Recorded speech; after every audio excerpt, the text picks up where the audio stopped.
Anong mensahe ang kailangan marinig ng mga Aquarius sa next 72 hours?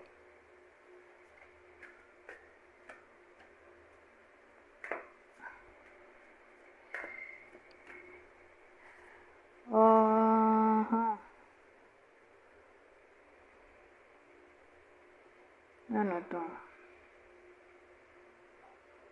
May tao tayo. Pero wait lang. Buuin ko muna yung kwento sa isip ko. Ito initiate action. 'Di ba? Tungkol sa advancement. Ay, nakalagay. O victory. Siguro victory. In a way na gusto pang makipag-ayos nito. Itong lalaking to. Pero ayaw na nung babae. Sad to say. So, yung lalaki dito, maglalaro yung edad niya 50 pataas. Ito, mga 40. 40 pataas. Yung edad ng babaeng to. Pero mag-ex na sila. Usually, kasal to eh. Emperor. Empress.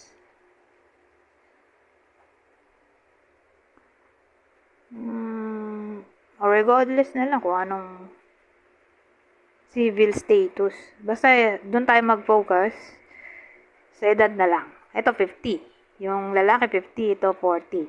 50 pataas, ito 40. Pataas. Mag-ex na sila. Separated na. So again, pwedeng kasal sila pero separated na ngayon. O annulled na. Kasi yung babae mukhang single na ngayon eh. Pero again, parang maasa tong lalaking to. Either ginagawa niya na to, nagtitake action na siya, nag-initiate ng action para ma-win itong babae. O gagawin pa lang niya. Alin man sa dalawa.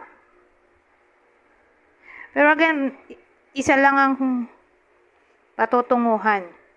Ayaw ng babae. O pwede rin namang hindi siya magre-reply. Ayaw niya makausap. Ayaw niya na makita. O sabihin natin, kung hindi i-block o block ay pwede rin isi-sin zone ng babaeng to ito. Anyways, para malaman natin kung para sa inyo ba itong reading o hindi. Sino yung possible partner ng Aquarius, regardless kung sino ka dyan sa mga yan? O ikaw ba itong lalaki o babae? So, sino yung possible partner dito ng Aquarius? Pero again, mag-ex na sila ha.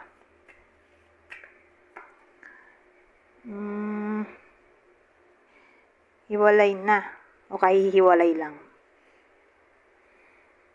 So, partner, Capricorn, Leo.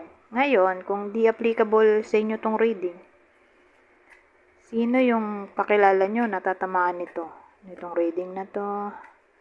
Cancer. Capricorn ulit. Mulit yung Capricorn.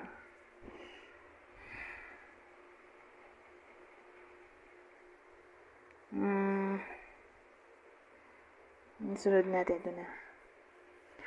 Anong masasabi dito?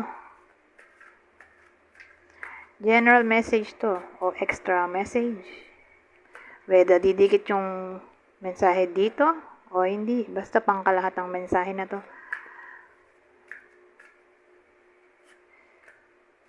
Ten of Emotion.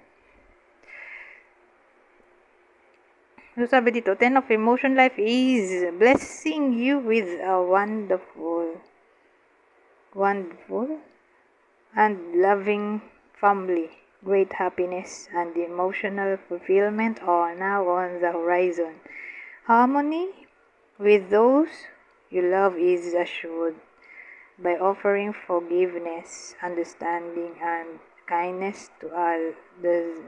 You're rewarded with unconditional love.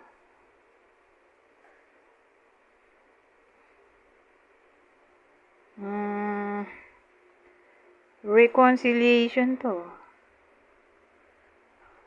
Ten of Cups. So, siguro magkadugtong to. To at tong taro. Taro din pala to. Posible pa rin yung reconciliation. Itong babaeng to, pusong bato, diba? Lalambot din yon. At ito, may chance pang mabuo yung connection nila o relasyon. Lalo na kung ngayon nga, kung ang partner ay Capricorn, Leo,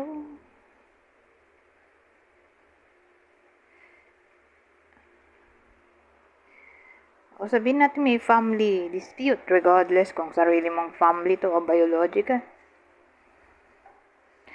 Posible ang reconciliation. Magiging masaya yung iba sa inyo. Makakasama nila ang family nila kung magkalayo. Sabihin nating biological family, may uuwi na anak. Basta magkikita-kita sila, parang get together. Ayun, parang katulad yan sa picture. Magkakasama yung pamilya buo. Ngayon, kung di natin didikit yan dun sa tarot din pala to. Dun sa unang reading. Ano nga ba naisip ko? Harmony. Sabihin natin, wala namang problema. Hindi naman nag-away. So, sa period ng 72 hours, next 72 hours, ganun pa rin. Wala namang problem. Dahil, maganda to, 10 of Cups.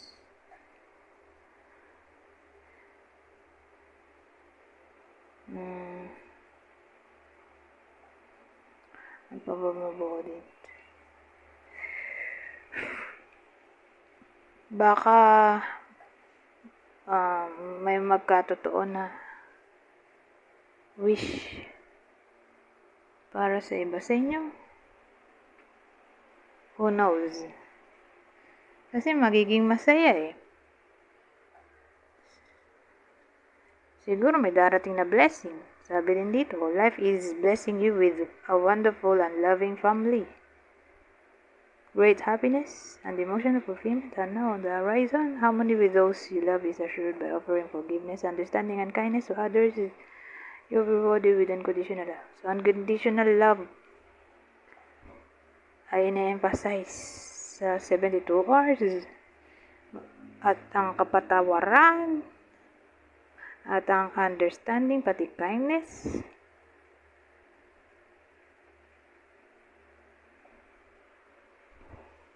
Kuha pa nga tayo ng isa.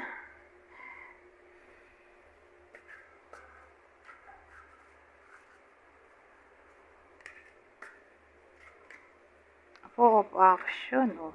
Diba ano to? House. Kaya nga may house dun. Oh. House card.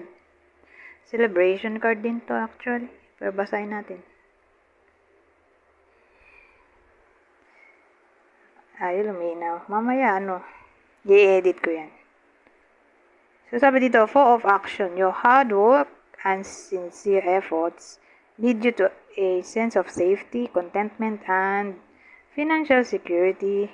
You deserve to take a break and enjoy the magnificent life you've created. It may be time to celebrate a wonderful event such as an engagement, a wedding, buying a new home, or the birth of a child. Contentment daw to. Ito din eh. Wala silang contentment card. O being satisfied. So, sa madaling salita, secured ang connection, relasyon. Sa 72 hours, whether mag-away o hindi. Wala namang hiwalayan. Pero kung naghiwalay na, possible din naman na magkabati pa. Kasi nga, magaganda to. Itong mga lumabas na cards, kung ididikit natin doon sa kanina. Lalo na nga kung Capricorn yung partner o Leo. So, magse-celebrate. So, ano pa bang iniisip kung pwedeng maging celebration dito? Reconciliation. So, sabi dito, pwede rin engagement, wedding, buying a new home, o the birth of a child. So, yan ang mga possible reason ng celebration. Sa next, 72 Oz.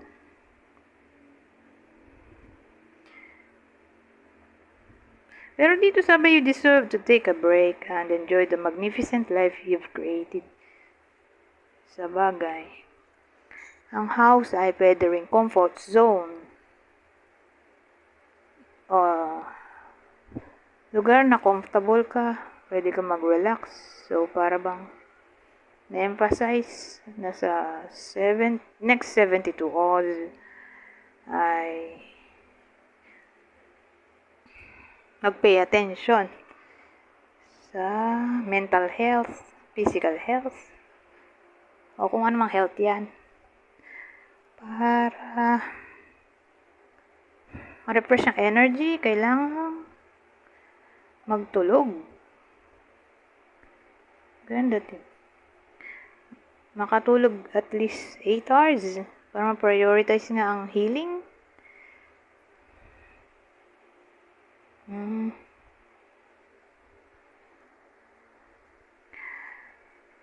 So, yan. Anyways, hanggang dito na lang. Goodbye.